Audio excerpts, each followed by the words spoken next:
In 2023, a quiet but permanent line was drawn through education. Before ChatGPT, artificial intelligence in schools usually meant something narrow. It meant grading software, recommendation systems, adaptive quizzes, or classroom dashboards that told teachers which students were falling behind. Useful, sometimes, but still mechanical. After ChatGPT, the question changed. For the first time, a child could sit at a kitchen table, ask a question in ordinary language, and get a patient answer. Not just a search result, not just a multiple choice hint, a conversation, a draft, a counter-argument, a story, a study plan, a tutor that could explain the same idea 5 different ways without getting tired. That is why AI education is no longer just a technology topic. It is a family topic. It is a school topic. It is a childhood topic. And for parents, the question is no longer, should my child use AI? The real question is, what kind of person will my child become while using it?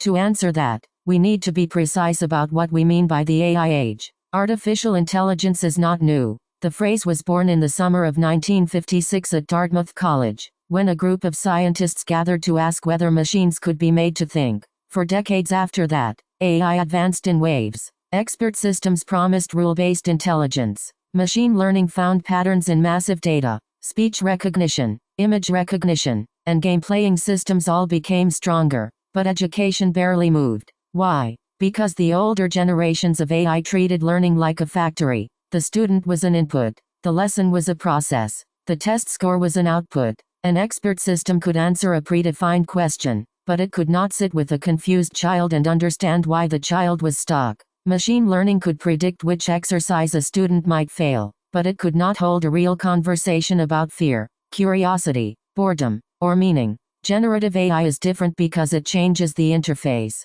It speaks. It listens. It rewrites. It role-plays. It creates examples on demand. It lets a student ask, I hate organic chemistry because the structures feel impossible to remember, and then it can respond not only with a definition, but with a strategy. That does not make AI a real teacher. It does not give AI judgment, love, responsibility, or wisdom, but it does give families and schools a new kind of tool. And tools matter because they reshape habits. The printing press changed who could read. The calculator changed what math class could focus on. The internet changed how students found information. Generative AI may change something even deeper: how children ask questions, how they practice thinking, and how adults guide them. So the first mistake is to reduce the AI age to coding. Parents often ask, should my child learn programming? Should they study algorithms? Should they become technical experts? Some children should, but that is not the whole answer. The deeper question is, what human abilities become more valuable when machines can generate fluent answers? I would divide them into 8 core abilities. The first is the ability to ask good questions. In the AI age, the quality of the answer often depends on the quality of the prompt. A vague question produces a generic response. A precise, layered question opens a door. One student asks, what is a chemical bond? That gets a textbook answer. Another asks, why is a water molecule bent instead of straight? And what does that change in the real world? That question forces the conversation into structure, polarity, properties, and everyday consequences. Good questions are specific. They are open. And they have layers. This is why parents should pay less attention to whether children get the answer from AI, and more attention to what they asked. The second ability is creativity. Many people say AI is creative because it can write poems, draw pictures, or produce music. But there is a difference between generation and originality. AI recombines what already exists. Human creativity often begins with attention, accident, taste, and courage. Think of Alexander Fleming noticing mold in a petri dish. The normal reaction would have been to throw it away. But he looked again and saw that bacteria around the mold had died. That extra look became the beginning of penicillin. Or think of the iPhone. Phones existed. Music players existed. Small computers existed. But the creative leap was not just combining parts. It was seeing a new relationship between technology and daily life. AI can help children generate more possibilities, but it cannot replace the human act of noticing what matters. The third ability is critical thinking. AI can sound confident and still be wrong. This is not a small bug. It is one of the most important lessons children can learn from the tool. Every AI answer should trigger 3 questions. Where did this information come from? Does the reasoning actually make sense? Could there be another explanation? A useful household habit is simple. After any important AI answer, ask, really? Then verify with another source. Ask another model. Check a book. Search a primary source. Ask a teacher. The goal is not to make children suspicious of everything. The goal is to make them mentally awake. The fourth ability is decision making. AI can offer options. It can compare schools, majors, careers, study schedules, and learning strategies. But it cannot live the consequences. It can tell a teenager that computer science has strong job prospects. It cannot know whether that teenager wants to spend their life in that world. It can compare investment returns. It cannot carry the anxiety of risk. Decision making means choosing under uncertainty and accepting responsibility for the choice. That remains deeply human. Those first four abilities are cognitive abilities. They make the mind more valuable. The next four are social and emotional abilities. They make human life warmer. The fifth is individuality. Standardized education often tries to produce standardized answers. But in the AI age, being standard becomes dangerous. If a task is purely standard, AI will probably become good at it. Children need to discover what makes them specific. What are they naturally curious about? What are they unusually good at? What does the world need that they might care enough to work on? The overlap between interest, ability, and need is the beginning of individuality. The sixth is high-touch sensitivity, emotional understanding, aesthetics, and a sense of meaning. AI can identify emotional language. It can say, "This sounds sad," but it does not truly share grief.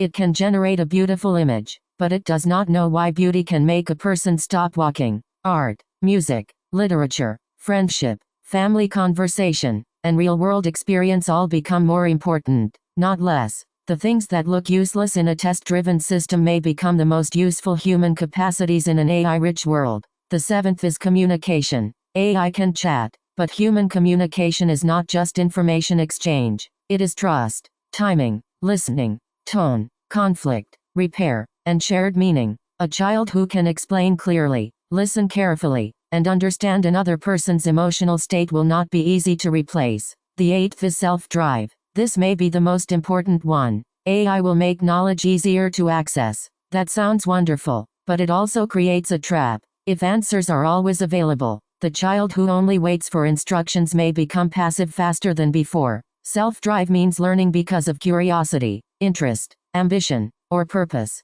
Not only because of exams. Not only because a parent is watching. In the AI age, the child who keeps asking, keeps testing, keeps building, and keeps improving will have a massive advantage. These 8 abilities are connected. Good questions feed creativity. Critical thinking supports decisions. Individuality makes communication more meaningful. Self-drive powers all of them. And the most important training ground is not a computer lab. It is the home. For years, many parents played the role of supervisor. Finish your homework. Memorize the text. Do the worksheets. Stop looking at your phone. In the AI age, that role has to change. Parents do not need to know every answer. They need to become guides. This is a relief. It means a parent can say, "I don't know. Let's explore it together." That sentence may be more valuable than pretending to be an expert. One practical ritual is an AI family time. Once a week, spend 15 minutes letting the child teach the parent how they use an AI tool.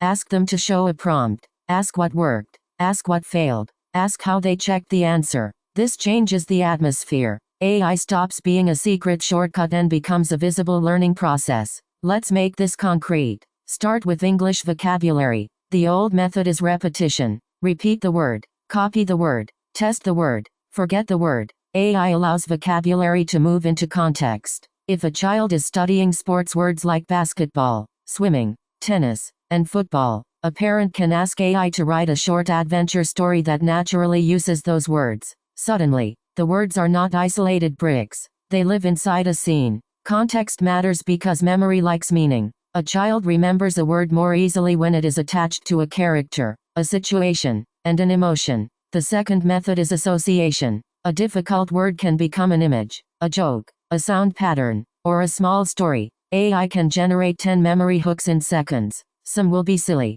That is fine. Silly can be memorable. The third method is spaced review. Everyone forgets. The solution is not panic. The solution is timing. AI can build a review schedule. Day 1, Day 2, Day 4, Day 7, Day 15. It can turn a pile of vocabulary into a calendar. This is where AI is genuinely useful, not because it magically teaches English, but because it reduces the friction around good learning habits. Now take mathematics. Math often becomes a battlefield at home. The child is stuck. The parent gets anxious. The answer is explained too quickly. The child nods, but does not understand. Next time, the conflict returns. AI can help if it acts like Socrates, not like an answer machine. Suppose a child is learning the difference of squares. Instead of asking AI for the answer, ask it to guide the child through a chain of questions. Calculate 24 times 26, then 35 times 25, then 49 times 51.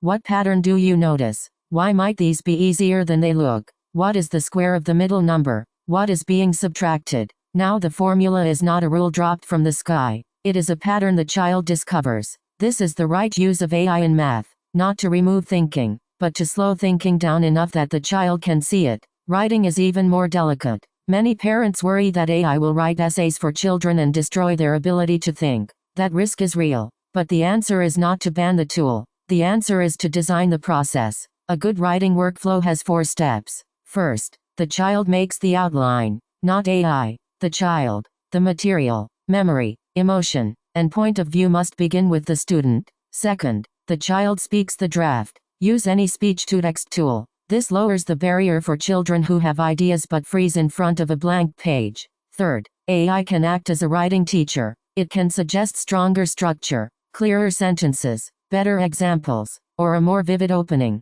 Fourth, and this is the step many families miss, the child asks, "Why did you revise it that way?" The purpose is not to get one polished essay. The purpose is to learn how revision works. AI becomes dangerous when it replaces the student's effort. It becomes powerful when it reveals the method behind better work. Beyond English, math, and writing, AI can help in many daily learning situations. It can generate a preview guide before a new unit. It can organize wrong answers into a review plan. It can create targeted practice instead of endless random worksheets. It can help a child talk through frustration after a bad exam. That emotional support may be more important than many adults expect. Children do not always want to tell parents when they feel ashamed, confused, or afraid. AI is not a therapist, and it must not replace professional help, but it can become a first outlet, patient, non-judgmental, available. Parents should treat that with both openness and caution. The goal is not to outsource emotional life. The goal is to notice when a child needs a bridge back to human support. To keep AI healthy at home, families need boundaries. A simple model is the traffic light. Green light. Use AI to preview a topic, explain a concept, check a draft, practice speaking, or create review questions. Yellow light. Use AI for essays, creative projects, and complex homework only with process rules. The child must provide the outline, explain what they changed, and reflect on what they learned. Red light. Do not use AI during exams, independent assessments, or any assignment where the point is to demonstrate unaided thinking. Families also need time boundaries. Maybe AI is allowed during project planning, but not during the first attempt at homework. Maybe it is allowed after the child has tried for 15 minutes. Maybe the week before an exam is for independent recall first, AI review second. The exact rules can differ, but the principle is the same. AI should strengthen ability, not replace effort.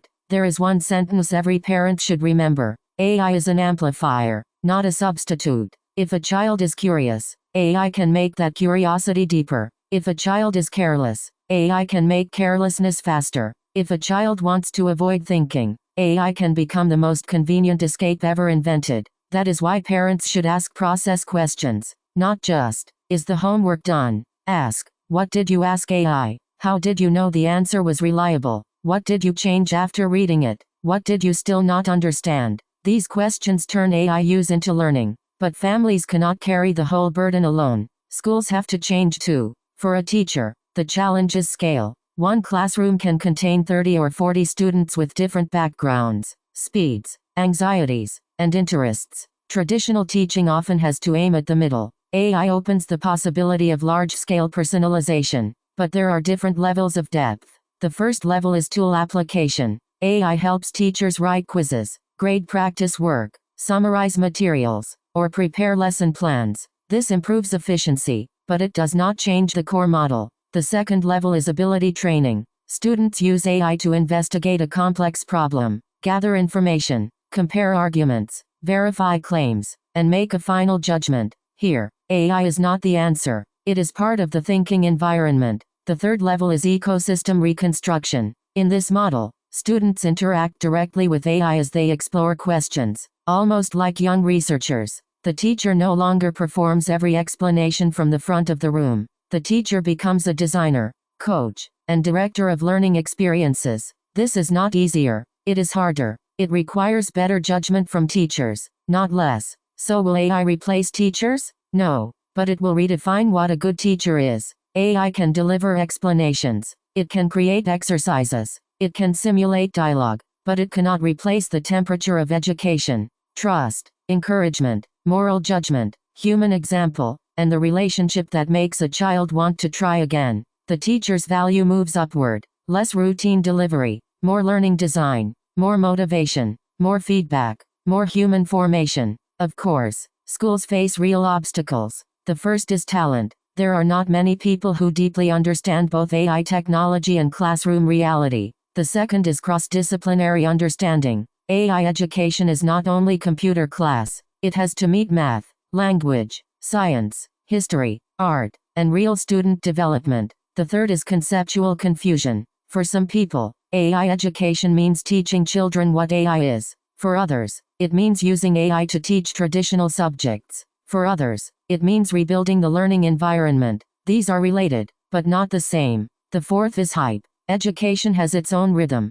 A school should not use AI merely because AI is fashionable. The purpose of education is to cultivate people. Technology is a means, not the center. This is the key line. The goal of AI in education is not to make children better at using machines. The goal is to help children become more fully human in a world filled with machines. So what might the future look like? Maybe every child has an AI learning partner that knows their pace, remembers their questions, and helps them explore. Maybe teachers spend less time repeating the same explanation and more time designing meaningful challenges. Maybe parents stop obsessing over every worksheet and start asking deeper questions about character, curiosity, and direction. Maybe school becomes less like an assembly line and more like an open studio. One child might dive into astronomy at 10. Another might build games. Another might study insects, music, robotics, or social problems in their neighborhood. AI can lower the cost of exploration, but adults still have to provide values,